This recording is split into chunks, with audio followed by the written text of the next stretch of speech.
Really halfway between VX and VY. Go to 300 feet and try it.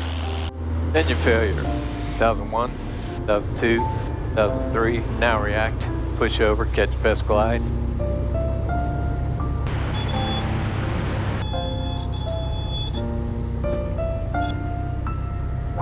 The Super Cub returned to a simulated 4,000-foot-long runway in all three turnback attempts, one at 500 feet AGL and two at 300 feet AGL. So what can we learn from this for the rest of us GA pilots and for other event organizers? So what can we learn from general aviation pilots from this mishap, regardless of what the NTSB finds?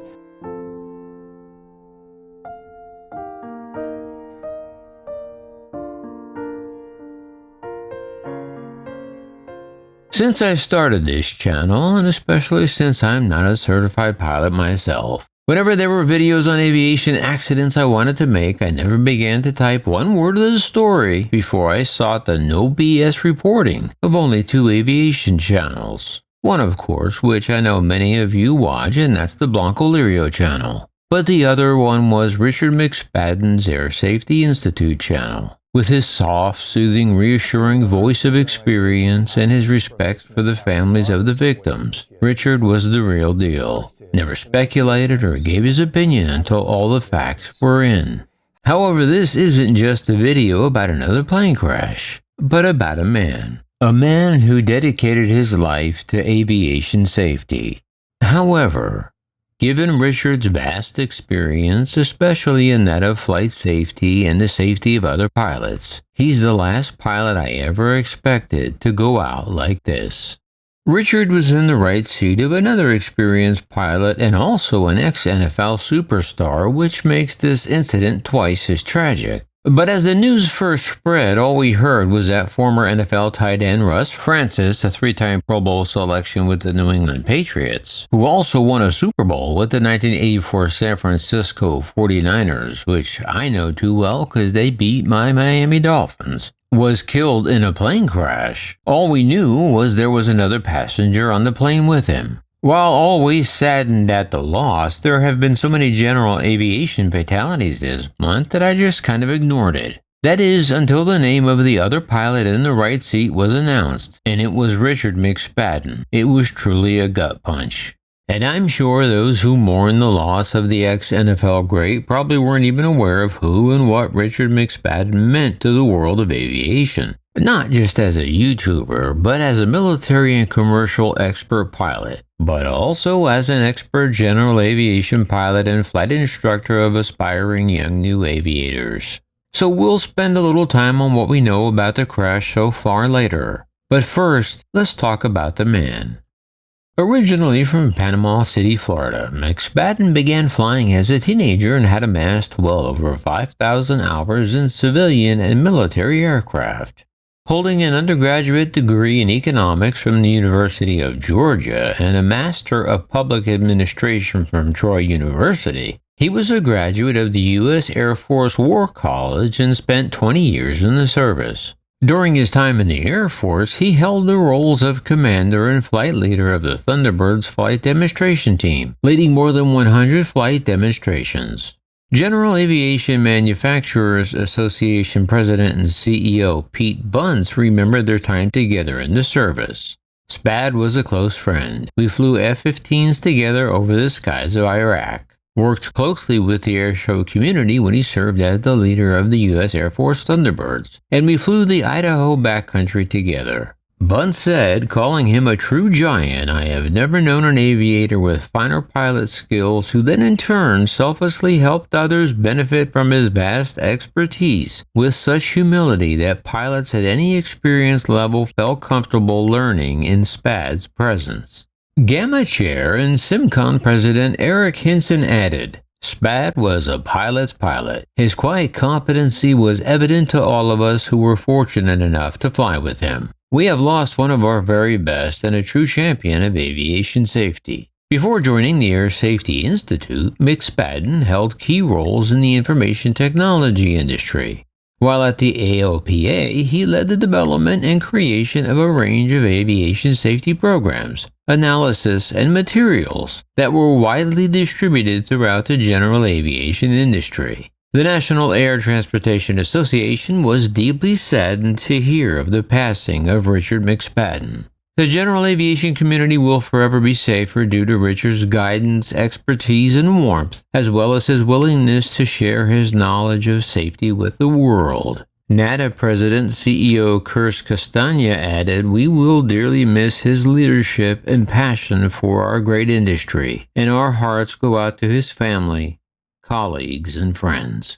Among his achievements, which frankly are too numerous to count, Richard possessed a commercial pilot's license with a CFII, MEI, with an SES, MES, and a 525S Citation Jet single pilot type rating. McSpadden taught his son to fly and instructed his daughter to solo in their Piper Super Cub. Pete Bunt said the best tribute we can give to Richard is to continue to raise the safety bar in general aviation and share Spad's passion to make us all better aviators. McSpadden joined APOA in February 2017 to lead the Air Safety Institute as executive director and was promoted to senior VP in July of 2020. He additionally served as the industry chair for the General Aviation Joint Steering Committee tasked with taking a deep dive into aviation safety trends. The association called McSpadden a very accomplished pilot, a trusted colleague, friend, son, husband, and father. McSpadden is survived by his wife Judy, his son Grant, and his daughter Annabelle. In a statement, the AOPA said that on October 1st, the Cardinal 177, owned by Left Sea pilot Russ Francis, in which Richard was flying in the right seat, experienced an emergency after takeoff. The airplane then attempted a 180-degree return to the airport but failed to make the runway.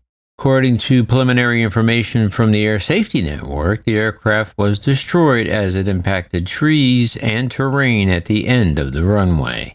The Cessna 177RG Cardinal suffered an engine failure and attempted to return but failed to make the runway from Lake Placid Airport. Both men died on impact. But the question everybody in aviation is asking is, why would Richard, of all people, attempt what is known as the impossible turn on an engine out on takeoff? A maneuver that kills more general aviators than probably almost any other accident. Well, for starters, it wasn't Richard's plane and he wasn't the pilot in command. Besides, Russ Francis had 50 years of experience and owned a charter company in Hawaii and was getting ready to start another one in Lake Placid, New York. Still, they don't call it the impossible turn for nothing. As a matter of fact, as you can see here, 2 years ago, Richard made a video on the dangers of the impossible turn. But he also set out to prove that he was capable of making that turn and, in fact, performed it under simulated circumstances 4 times in his Piper Cub. However, he made the distinction that not all planes, even emphasizing that most general aviation planes should never attempt that maneuver. But maybe having successfully performed this maneuver numerous times, I imagine that Richard was giving Russ instructions all through the turn, because possibly he thought with his vast experience they could make it. But that's just pure speculation on my part. But if we look at the pilot's manual for the 1976 Cessna 177RG Cardinal, it specifically warns against ever trying to turn back to the airport in that situation. The flight manual explicitly states that prompt lowering of the nose to maintain airspeed and establish a glide attitude is the first response to an engine failure after takeoff. In most cases, the landing should be planned straight ahead with only small changes in direction to avoid obstructions. Altitude and airspeed are seldom sufficient to execute a 180-degree gliding turn necessary to return to the runway. It's right there in black and white to look for a place straight ahead to land and not try and attempt a 180. And in the case of Richard's accident, there was a golf course close by that would have been a perfect landing spot. But again, like I said, it wasn't Richard's plane and he wasn't the pilot in charge. So all we can do at this point is speculate. But at some point, did Richard say to him, "my aircraft," and try and take over control? Well, we'll never know. Or maybe he just had faith in his fellow pilot, especially considering Richard himself had performed this impossible turn many times before, and maybe he felt that he could talk Russ back to the airport. Or had Russ, the pilot in charge, simply committed to the turn before Richard even had a chance to help him? These sadly are answers we'll never know. All we know for sure is that they hit a tree line and then an elevated hill just before the runway. And were there other unknown factors involved? A question Richard himself often would ask. We just won't know until the NTSB finishes their report, which could take up to a year. But sometimes even the most accomplished pilots feel they are capable of doing things most others are not. But knowing Richard, I think, with what little time he had to help, if he could at all, he was looking for options. But all it takes are seconds, and if the pilot had committed to the turn, even against Richard's suggestions, well, like I said, we'll never know. But what I do know is that not in a million years would I believe Richard's life would end attempting the impossible turn. I would more likely believe he was shot down by a UFO before I ever imagined this would happen to such an experienced, safe, and conscientious pilot.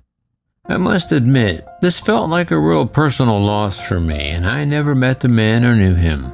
But my prayers go out to his and Russ Francis's families. So if you think about it, head over to Richard's channel and send his family your love, prayers, and support. They will appreciate it. Well, that's going to wrap it up for now. And if you're a pilot, I'll leave you with this. Remember, if it can happen to Richard, it can happen to any of us. And so far, since the dawn of time, gravity is still undefeated.